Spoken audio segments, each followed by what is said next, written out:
Muy bien. Bueno, Centros de Integración Juvenil somos una asociación civil encargados de lo que es la prevención y el tratamiento de las adicciones. Y una de las formas de poder prevenir las adicciones es a través de este tipo de temas que van a llevar a tener una adecuada salud mental. La salud emocional es muy, pero muy importante porque ustedes como en sus roles que todos desempeñan, ya sean como esposas, esposos, padres de familia, docentes, administrativos, los roles distintos que ustedes tengan, la verdad que es muy importante que tengan una adecuada salud emocional para que podamos ser funcionales. Entonces, de eso se trata este tema de lo que es la salud emocional. ¿Y qué es la salud emocional? Bueno, pues la salud emocional es ese manejo equilibrado que nosotros debemos de tener, número uno, de nuestros pensamientos, de nuestras emociones, de nuestros sentimientos y de nuestro comportamiento. La gente por lo regular siempre se fija en el comportamiento de cada uno de nosotros, pero ellos no saben lo que hay detrás de por qué me comporté de esta manera. Tal vez hoy usted haya tenido una reacción que no fue favorable para alguien y aquella persona quizás le juzgue de por qué contestó, por qué se manifestó de esta manera, pero ellos no saben lo que a usted le pasó. Y les he contado, recuerdan ustedes a los que ya estuvieron en esta charla, les he contado la anécdota del león, aquel león que mordió y que le tiró el arañazo a su dueño allá en Hollywood, en Alfombra Roja, y que lo criticaron a él porque él defendía al león. Él decía que su león lo había atacado porque tenía algo, y los medios de comunicación pues, lo atacaron mucho diciendo pues lo que él tiene, que es una fiera salvaje y por eso te atacó. Él dijo, sí, sí es una fiera salvaje, pero sí tiene algo. Mi león debe tener algo y por eso está reaccionando así. Y recuerdan ustedes que les comentaba que le hicieron una serie de análisis y el león efectivamente sacó una fuerte infección de muela. Y cuando uno tiene un dolor de muela, sinceramente, ahorita les estoy dando esta charla y estoy aquí tratando de que no pase a mayores, pero hace unos 40 minutos estaba yo almorzando, que yo espero que todos ustedes ya lo hayan hecho, si no imagínense el hambre que van a tener, para que se los recordé, ¿verdad? Pero hace 40 minutos estaba yo comiendo y mastiqué de pronto algo y me duele hasta ahorita, me duele mucho la muela donde mastiqué esta parte. Entonces, a ese león tenía una fuerte infección de muela y andaba de un humor, de un talante que ni él se soportaba. Y entonces por eso agredió a su dueño. Entonces, aquí es donde iniciamos la salud emocional, con la siguiente pregunta que solamente te vas a responder tú. Cuando tú muerdes, cuando tú atacas, ¿por qué lo haces? ¿Qué es lo que te está motivando o qué es lo que te está generando a que reacciones de esa manera? Posiblemente el día de hoy ya hayas tenido conflictos internos y manifestaciones que hayas tenido ya el día de hoy. ¿Por qué lo hiciste? ¿Qué es lo que está pasando en tu interior? ¿Estás angustiado? ¿Amaneciste angustiado el día de hoy? ¿Algo te preocupa? ¿Estás cansado? ¿Te duele algo? ¿Qué está pasando? O sea, la salud emocional inicia desde que nosotros empezamos a darnos cuenta, a percatarnos qué es lo que tengo, qué es lo que me ocurre. Y ello lo vamos a empezar a identificar desde el suceso que nos ocurrió y qué fue lo que yo estaba pensando. ¿Se acuerdan que les puse el ejemplo de la persona que iba manejando en el desierto de Arizona y que se le ponchó la llanta del carro? Y que cuando quiso cambiar la llanta del carro, simplemente no pudo porque no llevaba el gato. Y cuando él pensó, ¿cómo le hago para cambiar la llanta? Dijo, bueno, a lo mejor alguien de los que pase te puede detener y entonces puede ayudarme. Y nadie se detenía de los pocos carros que pasaban. Cuando luego levanta la mirada y ve el letrero sobre la carretera que dice gasolinera a 5 kilómetros. Y fue allí donde él pensó, voy a caminar hasta la gasolinera y de seguro el que esté allí tendrá un gato que me alquile y entonces podré cambiar la llanta del carro. Pero eso sí, y miren el poder del pensamiento, maestros. Él dijo en su pensamiento, eso sí, de seguro me va a pedir más de $100 por el alquiler del gato. Pero ni modo, si no, ¿cómo le hago para cambiar la llanta de mi carro? Empieza a caminar y cuando se empezó a fastidiar por el sol, por el sudor, porque los zapatos le empezaron a sacar ya ampollas, él empezó a subirle de precio aquí en su pensamiento. No, de seguro me va a pedir tanto, no, y hizo toda una telenovela, hizo toda una película. Cuando él llega a la gasolinera, amablemente el de la gasolinera le dice, ¿qué tal? Buenas tardes. ¿Le pasó algo? ¿Le puedo ayudar en algo? Y en ese momento él ya en la cúspide de su pensamiento distorsionado dijo, hasta amable me está saludando porque de seguro me va a pedir más de $300 por el alquiler del gato. Y ya en ese momento, fastidiado por su propio pensamiento, le dijo al de la gasolinera, ¿sabes qué? Sí necesitaba yo un gato, pero pensándolo bien, no necesito tu maldito gato, quédate con tu cochino gato. Y se da la vuelta y se regresa 5 kilómetros caminando nuevamente. El de la gasolinera, al igual que usted, podría decir, bueno, y a este, ¿qué mosca lo picó? ¿Y qué le pasó? ¿Por qué me responde de esta manera si yo simplemente fui amable con él y por eso fue que le propuse esto? Lo que el de la gasolinera no sabía es que él había generado una serie de pensamientos que se le llaman pensamientos distorsionados. ¿Y esto le pasa a nuestros queridos maestros? Sí, no se los estoy preguntando, se los estoy reafirmando. Sí, le pasa al personal de la Secretaría de Educación. Sí, cuando vamos camino a nuestro trabajo o cuando vamos camino a nuestra casa o cuando vamos a algún lugar, algún suceso puede ocurrirnos y entonces terminamos mordiendo como el león a los maestros, a los niños, a los compañeros, a los directores, a los directivos, y en casa terminamos en muchas ocasiones mordiendo a nuestra apreciable y querida familia. ¿Por qué? Porque simple y sencillamente nuestros pensamientos en muchas ocasiones se desajustan cuando nosotros empezamos a crear pensamientos distorsionados. Todos los seres humanos, todo aquel que es un ser humano sobre este planeta Tierra, genera pensamientos distorsionados. Hacemos nuestras propias películas, hacemos nuestras propias telenovelas de lo que creemos que supuestamente están pensando de nosotros o de lo que creemos que han dicho de nosotros. Entonces, esto es muy importante que nosotros aprendamos a poder equilibrarnos, pero sobre todo detectar los pensamientos que nosotros estamos teniendo, porque el pensamiento se va en esa secuencia. Después del pensamiento se genera la emoción. ¿Qué se generó primero? ¿Cuál fue el suceso? Se le ponchó la llanta del carro de este señor. ¿Cuál fue el pensamiento? Pues el pensamiento ante su angustia era de que se iban a aprovechar de él. ¿Cuál fue su emoción? Pues su emoción fue enojo. Y el enojo le llevó a sentir este sentimiento de sentirse solo, de sentirse traicionado, de sentirse que se iban a aprovechar de él y entonces se comportó de forma grosera. A veces esa es la secuencia que nosotros también tenemos.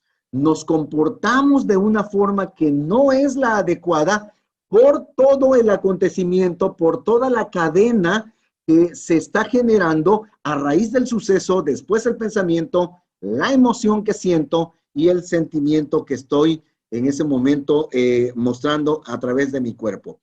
Para poder nosotros darnos cuenta de qué es lo que está ocurriendo en nuestro interior, estimados maestros, necesitamos desarrollar la conciencia emocional. ¿Qué es la conciencia emocional? Pues la conciencia emocional te permite a través de tus 5 sentidos reconocer qué es lo que tienes. Por ejemplo, ahorita, en este momento, voy a iniciar yo, como dicen, el burro por delante. Yo, ¿cómo estoy en este momento? Con dolor de muela. Aún me duele de lo que mastiqué hace un momento y estoy con dolor de muela. Y este dolor de muela, si yo no lo identifico, que me está ahí molestando, podría yo llegar a arremeter contra mi familia. Podría yo llegar a arremeter contra alguien cuando me hagan una pregunta porque estoy fastidiado, me duele. ¿Y usted cómo está? ¿Está usted cansado en este momento? Reconózcalo. ¿Está usted angustiado? Reconózcalo. ¿Está usted preocupado? Reconózcalo. Yo fui maestro durante 23 años y cualquier parecido con la realidad en lo que voy a decir ahorita es pura coincidencia. Hoy estamos a 11 de marzo y yo como maestro, el 11 de marzo, pues yo ya no tenía ni un peso, yo ya quería que fuera 14. Yo ya quería que fuera 14 de marzo, porque el 14 pues me van a depositar. Ya quería que fuera 15. Entonces, si usted no reconoce en su conciencia emocional decir, oiga, si es cierto, pues este fastidio y ya regañé a mi hijo, ya regañé a mi esposa, hoy es apenas 11, a lo mejor la cuestión económica te puede estar sacando de quicio. La conciencia emocional, estimados maestros, nos ayuda a nosotros a reconocer lo que tenemos. Número 2, la conciencia emocional nos permite darle un nombre. Y la verdad que sería muy descabellado que yo les pidiera que abran sus micrófonos, porque cuando somos pocos, sí me atrevo a pedir que abran el micrófono y puedan ustedes decir, compartirme cómo se sienten. Y hay algunos maestros que me han dicho, tiene razón, el día de hoy me siento preocupado, otros me siento fastidiado, otros estoy enojado, otros dicen, ¿sabe qué? Estoy con incertidumbre, hoy ya me siento cansado, hoy es San Viernes y todo lo demás. La conciencia emocional te va a permitir entonces reconocer que tienes algo y sobre todo darle un nombre. Decía el viernes pasado que estuve con unas maestras que no sé si hoy se pudieron conectar. Decía el viernes pasado que dentro de nuestra conciencia emocional, a veces no queremos decir cómo nos encontramos. Número uno, porque a veces ni siquiera sabemos qué es lo que tenemos. No sabemos darle un nombre a esa tristeza, a esa preocupación, a esa angustia, a ese dolor que tengo o a esa alegría. A lo mejor estás contento. Y número dos, no queremos pronunciar qué es lo que tengo porque no tenemos cultura en cuanto a respetar la situación que se esté generando con algún compañero. O sea, si yo le digo a mi amigo, al esposo, a la esposa, que hoy me siento preocupado, que estoy angustiado, entonces no quiero mejor decirlo porque a lo mejor empieza a acosarme y empieza a preguntarme, ¿y por qué? Y yo no tengo ganas de decirlo, yo no tengo ganas de hablarlo. Tal vez sea esa tu situación, porque nosotros necesitamos desarrollar la cultura de poder respetar cuando alguien te diga, estoy cansado, estoy triste, estoy angustiado.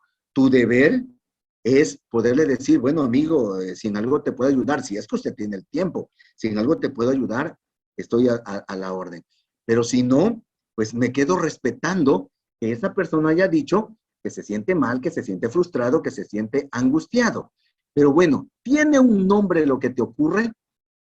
Sí tiene un nombre. Después de esto, que nosotros lo reconocemos y le damos un nombre, dentro de la conciencia emocional, usted acepta lo que tiene. ¿Acaso porque me duele la muela le dije al maestro Miguel, discúlpeme usted, pero fíjese que me duele la muela y no voy a poder dar la charla? No, yo al igual que usted he ido a trabajar con preocupaciones, con dolores musculares, con alguna angustia. O sea que la conciencia emocional nos permite dentro de nuestra salud emocional, reconozco lo que tengo, le doy un nombre a lo que tengo, lo acepto e inmediatamente me integro a la vida cotidiana. Pero claro, maestro, aquí va la parte fundamental. Si usted llega con su dolor de cabeza, con sus jaquecas, usted llega angustiado, preocupado, cualquier emoción, situación que usted tenga, si usted llega al trabajo dentro de la salud emocional, no se vale que arremetamos, que lo agarremos contra alguien que no tiene por qué pagar la situación que a mí me está ocurriendo. La salud emocional consiste en que podamos nosotros el poder dirigir adecuadamente, manejar adecuadamente, coordinar adecuadamente hacia dónde quiero yo lanzar esa preocupación, esa tristeza, ese enojo que estoy teniendo. No tienen por qué ser los niños de mi salón. No tienen por qué ser mis compañeros de la escuela. No tienen por qué ser mis directivos. No tienen por qué ser alguna persona que no me ha hecho nada. La salud emocional te permite dirigir hacia donde debe de ser esta situación. Conciencia emocional. La conciencia emocional entonces nos permite poder percatarnos de cómo estamos y dirigir la brecha para donde debe de ser. Le comentaba en la sesión anterior que estaba en mi consultorio, lo tengo en casa, y subí tantito a la recámara y le hice una pregunta a mi esposa. Y mi esposa me dice, ¿me estás preguntando o me estás regañando? ¿Qué tienes? Y maestro, yo espero que ahora a partir de esta charla, los que ya han llevado esta charla, sigamos creciendo y puedan tener esta conciencia emocional. Porque cuando mi esposa me preguntó o me dijo, ¿qué tienes? En ese momento, yo le dije, oye, sí es cierto. Porque ella me dijo, ¿me estás regañando o me estás preguntando? Y le digo, ¿qué tengo? ¿Qué tengo? Sí es cierto, dentro de mi conciencia emocional, me acabo de percatar ahorita que yo estoy preocupado. Sí lo sé, pero como que no estaba yo totalmente consciente de ello. Estoy preocupado y quizás por eso te grité. Estoy preocupado y tal vez por eso en este momento yo te hice tal vez una pronunciación que no es la adecuada. ¿Cómo está usted? Tenga conciencia emocional, que esto te va a permitir librarte de muchas cosas, de muchos factores. La conciencia emocional te permite hacer frente a las demandas del ambiente, pero lo vamos a hacer de forma eficaz. Y vamos a la segunda, a la parte segunda, y yo termino inmediatamente después de esto. La conciencia emocional, entonces se trata de que aprendemos a identificar cuáles son las emociones. Y algunos dicen que hay 7 emociones, hay quienes dicen que hay 5 emociones, hay quienes consideramos que solo hay 4. La mayoría de los terapeutas consideramos que solamente hay 4 emociones y esas emociones son las que distribuyen o generan otros sentimientos, otras sensaciones o conocidas como otras emociones. ¿Y cuáles son? Pues no se las voy a preguntar porque somos muchos, pero las 4 emociones son alegría, tristeza, miedo y enojo. ¿Y cuál nos enseñaron que es la mejor y cuál que es la peor? Bueno, pues cuando éramos niños, nos enseñaron que la alegría era la más bonita, que usted todo el tiempo debe andar con una sonrisita, y nos enseñaron que el enojo es la peor de todas. Sin embargo, no es cierto. No es cierto. Nuestra enseñanza en ese aspecto nos ha venido a distorsionar mucho. Y la otra pregunta que yo hago es, ¿cuáles de estas 4 emociones son las que usted más utiliza? Y los maestros y los padres de familia me han dicho que la emoción que supuestamente más utilizamos durante el día puede ser igual, la alegría, y muchos dicen que el enojo. Y la respuesta es no. Fíjense ustedes, y a partir de ahora en su conciencia emocional, me gustaría, y si te están escuchando tus niños por allí, quiero dejar esta tarea. La emoción que más utiliza mamá y papá, y a veces nosotros los adultos, es la emoción del miedo. El miedo es la que más utilizamos porque ni siquiera nos damos cuenta.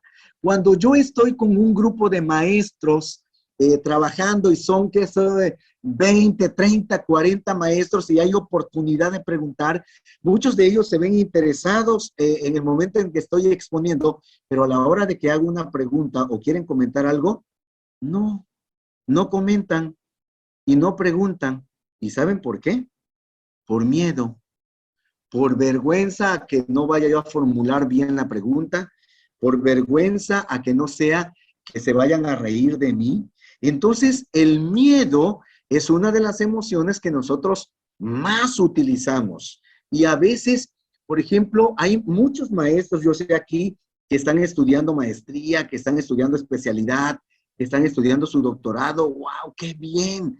Y los demás maestros a veces dicen, es que no sé todavía si me aviento, a lo mejor no paso las materias, a lo mejor sí, a lo mejor no. Y la incertidumbre, que es miedo, le hace no dar el paso necesario para que el maestro pueda generar la conducta apropiada. De estas 4 emociones, estimados maestros, me atrevo una vez más a decir, el miedo es la que más utilizamos, sobre todo en la toma de decisiones. Pero veamos rápidamente una por una, porque nos habían comentado las abuelitas, las maestras en nuestra época, nuestros padres, nos habían dicho que la alegría es la mejor emoción y que las demás pues como que no nos favorecen. Pero miren nada más, la alegría. Quienes vieron esta caricatura de Intensamente, si no la han visto se las recomiendo, porque nos habla mucho de cómo nosotros interactuamos y que de acuerdo a tu emoción, así son también la toma de decisiones. En este ejemplo muy claro de la película, nosotros vemos cómo aquí en nuestra mente, en nuestro cerebro, en nuestra mentecita, quien esté sentado al volante, así será la toma de tu decisión. Por eso hay niños aquí entre nos, niños que son bien vivarachos, y me han dicho algunos, sí, psicólogo, cuando mi papá está alegre, yo aprendo a medir, porque el que está manejando su cabecita, su cerebro en ese momento, es la alegría, y en ese momento yo puedo aprovechar para pedir pizzas, para pedir algo, y yo sé que mi papá me va a decir que sí, porque en ese momento el control en su mente lo tiene, el volante lo tiene, la alegría que va a hacer que él tome una decisión así. Miren nada más hasta dónde han llegado nuestros chicos. ¿Saben dónde me hicieron ese comentario? En una escuela de la colonia Las Gaviotas. Allí un niño me dijo así, sí, sí es cierto, la alegría, y yo, porque le estaba yo explicando, la alegría es muy bonita, porque la alegría nos hace reír, nos hace sonreír, nos hace tener amigos, nos hace disfrutar una fiesta. La alegría, pues, es una emoción bien padre porque saca lo mejor de nosotros, nuestra euforia y todo lo demás. Pero cuidado, porque cuando una persona no sabe controlar su alegría, se mete en problemas. Y, ups, ya dijiste algo que no debiste haber mencionado, o ya tuviste alguna acción que no debiste haber hecho porque perdiste el piso, perdiste la razón, porque resulta que no sabes poner un freno a tu alegría. Y esto se lo tenemos que enseñar a nuestros seres queridos, a nuestra familia, a nuestros hijos. Cuando ellos son muy alegres, decirle, oye, qué bueno que te alegres y que uses esta emoción, pero también ten cuidado porque esta emoción, si no la sabes manejar, te va a sacar fuera del ámbito. Entonces, ¿cuántos maestros aquí se meten, será en problemas porque resulta que no saben tener un control sobre su alegría? ¿Cuántos maestros aquí tal vez harán eso? Entonces, la alegría es una emoción muy importante, básica, pero tenemos que aprender a ponerle un freno. Número 2, la siguiente emoción es la tristeza. Creemos que la tristeza es nada más para llorar. No es cierto, no es nada más para llorar. Bueno, la tristeza te conmueve y te saca las lágrimas y te hace llorar en muchas ocasiones, sí, pero la tristeza no es nada más para llorar. La tristeza también sirve para que el maestro, la maestra, el docente, el personal de la Secretaría de Educación, cuando maneja adecuadamente su tristeza, es una persona que se vuelve generoso, una persona que se vuelve misericordioso, que se vuelve bondadoso, una persona que sabe perdonar, una persona que puede tenderle la mano al amigo. De eso se trata esta emoción llamada tristeza, y no es nada más para quedarnos tirados en la cama o tirados por allí derribados porque de pronto no tengo ganas de nada. O sea, la tristeza sí es cierto que te quita la energía, pero va más allá de esto. Cuando tú le tendiste la mano a un amigo, lo hiciste de tu tristeza. ¿Y cuándo fue la última vez que ayudaste a alguien? Digo, esto no se debe de decir, pero hoy es válido porque estoy en una conferencia. Tenía una hora libre hoy por la mañana y un conocido que necesitaba cambiarse y andaba buscando cómo trasladar todo. Y le digo, ok, yo tengo ahorita un momento, y conmovido por mi tristeza, o sea, movido por mi generosidad, por mi bondad en ese momento, fui y le tendí la mano y lo llevé. Le llevé sus cosas que él tenía, porque iba a hacer como 3 viajes en un taxi, y lo llevé. No lo estoy diciendo para mofarme, para decir que qué bárbaro, yo soy el mejor y el máximo. No, lo estoy poniendo como un ejemplo de que cuando tú muestras generosidad, cuando tú muestras bondad, cuando tú te muestras de esta manera, sin duda alguna, estás muy bien en tu tristeza. Pero va más allá. La tristeza te permite pedir ayuda. ¿Conocen ustedes a personas que se mueren en la raya y no son capaces de pedirte ayuda? Y usted sabe, a lo mejor es tu esposo, a lo mejor es tu esposa, a lo mejor son tus hijos, a lo mejor son tus compañeros, que tú sabes y te estás percatando de que necesita algo, pero no te lo pide.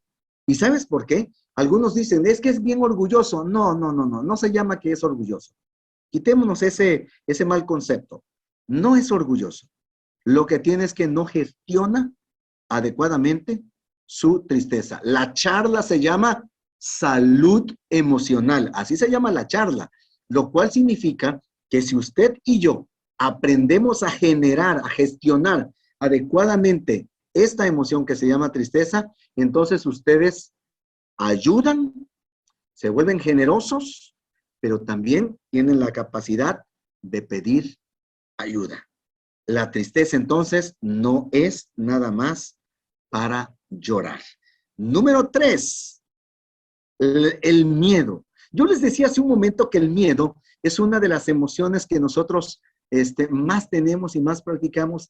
Y la verdad, maestro, me preocupa porque en este momento yo les he dicho a los maestros que en las mañanas, cuando doy esta charla, y ustedes son maestros de primaria, y los que tienen niños vamos a poner en 6º año, yo les digo, si en este momento en Japón fuera de día, les comento, estuvieran recibiendo sus clases los niños por allá, pero esos niños que están en 6º año en Japón, y lo digo con todo respeto lo que voy a mencionar de acá, nuestros niños aquí en nuestro Tabasco y en nuestro México, si nos va bien, seremos maestros, seremos psicólogos, ingenieros, médicos y cualquier otra profesión que por allí esté ahorita de moda.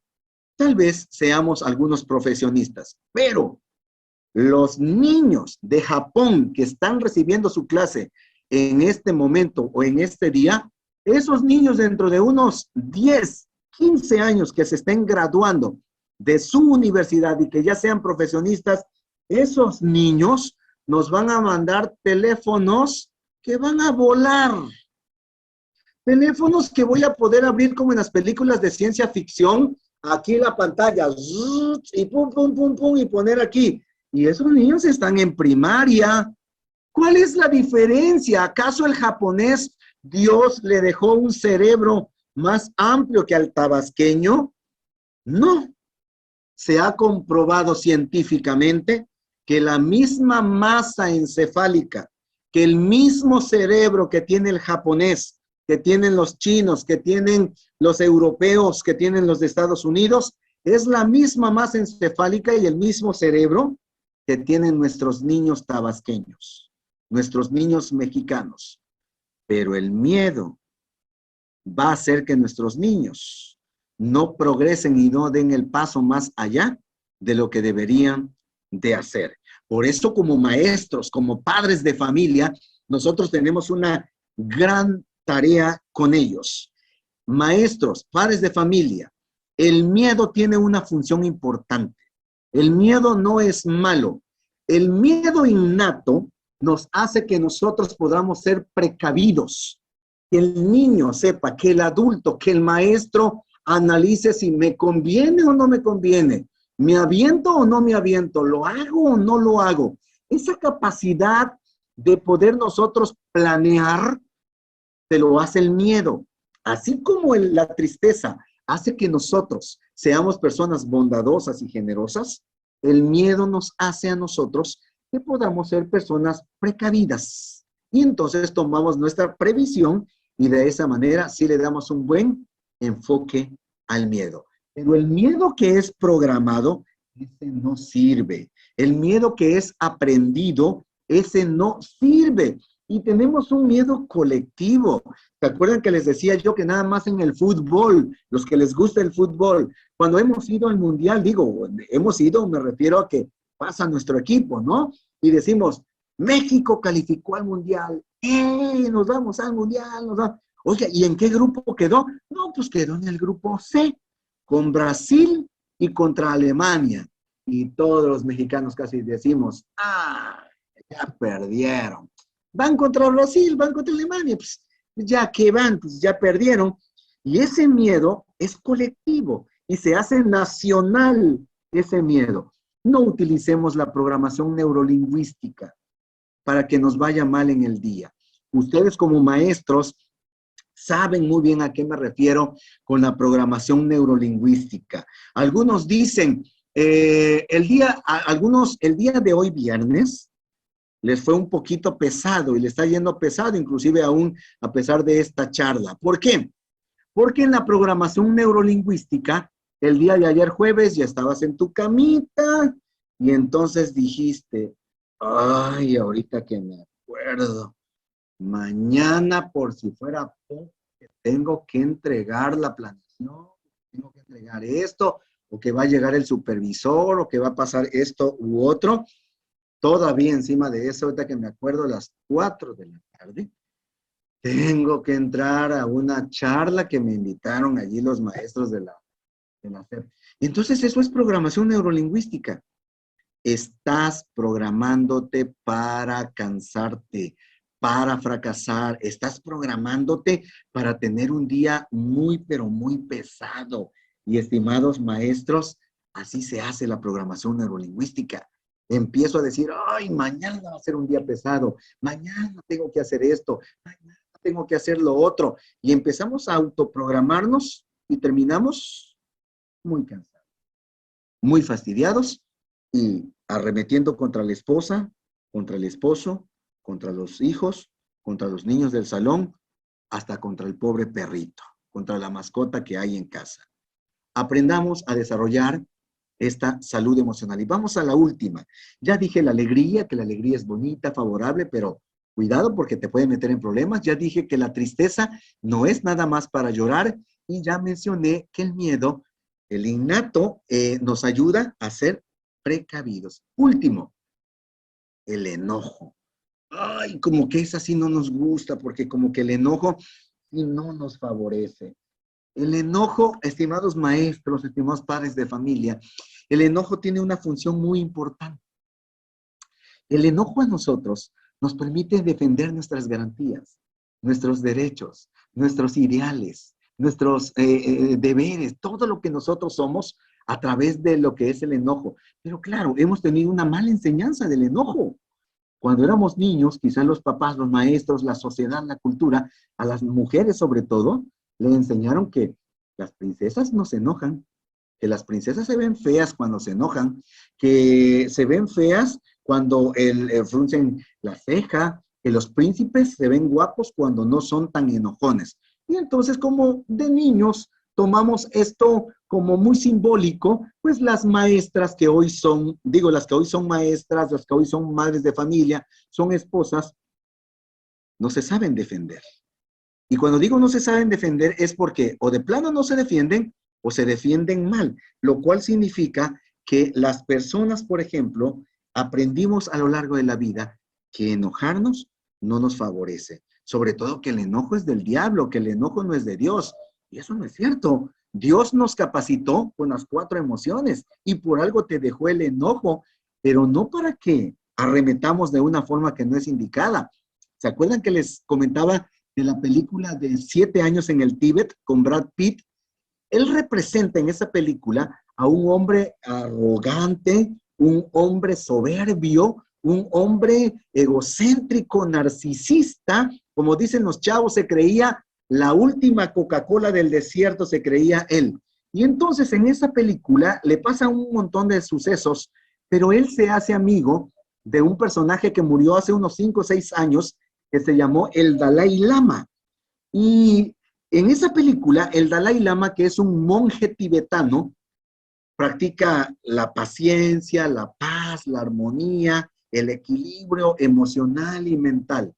Y entonces cuando el presidente de China lo enfrenta a el Dalai Lama y le reclama y lo insulta, al final de la charla, Brad Pitt se le acerca a el Dalai Lama, que está tranquilo, y le dice, ¿por qué no te defendiste?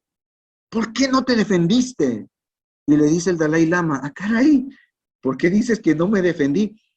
Porque él te gritó y tú no le gritaste, tú no te defendiste, te insultó y no le dijiste nada. Y le dice el Dalai Lama, a ver, permíteme, ¿cuál es tu concepto? ¿Cuál es tu concepto de enojo y de defenderse? Para nosotros, defendernos no es usar la violencia, porque la violencia genera más violencia. Si no, véanlo con Rusia y Ucrania en estos días. La violencia genera más violencia. Isaac Newton creo que fue, ¿verdad?, el que dijo que a una acción, una reacción. O sea, si tú me gritas, hay probabilidad de que yo te grite. Si tú me golpeas, hay probabilidad de que yo te golpee.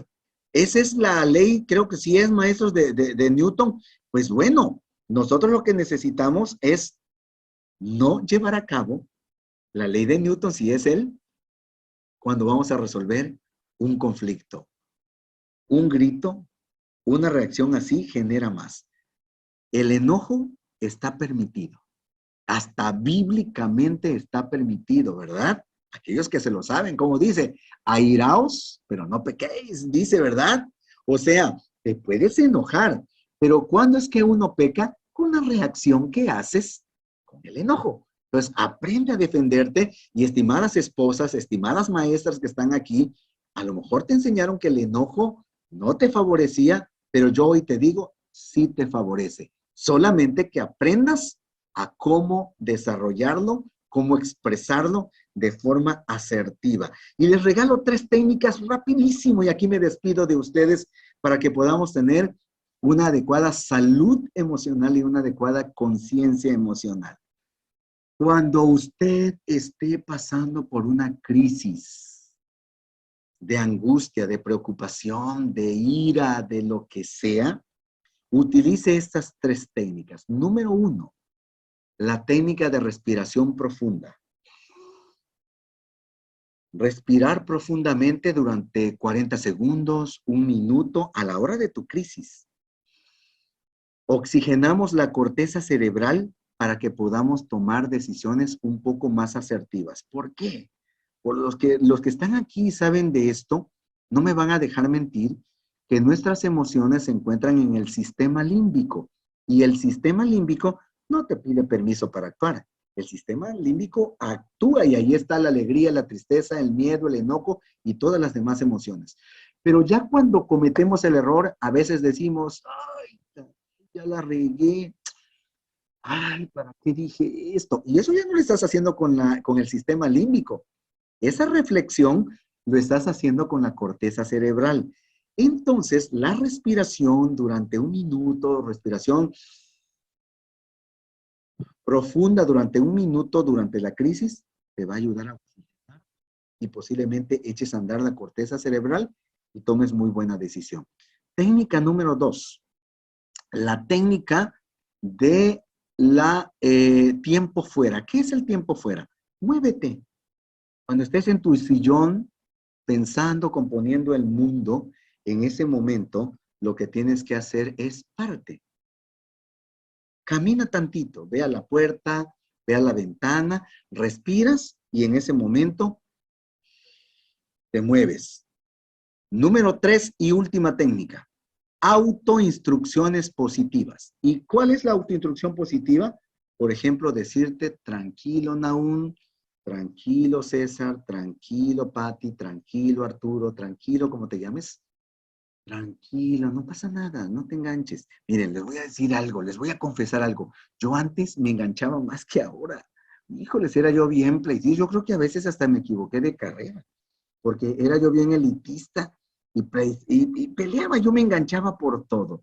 Y una frase que a mí me ha ayudado en los últimos tiempos es la de, tranquilo, Nahum, no te enganches. Tranquilo, no te enganches, no te enganches, ya va a pasar, tranquilo, no caigas, no caigas. Y estas frases positivas, quienes lo aprendemos a practicar, en verdad nos da una gran enseñanza, estimados maestros, y de esta forma nosotros podemos tener una adecuada salud emocional, una adecuada salud y una adecuada asertividad a la hora de ejercer nuestros derechos y garantías.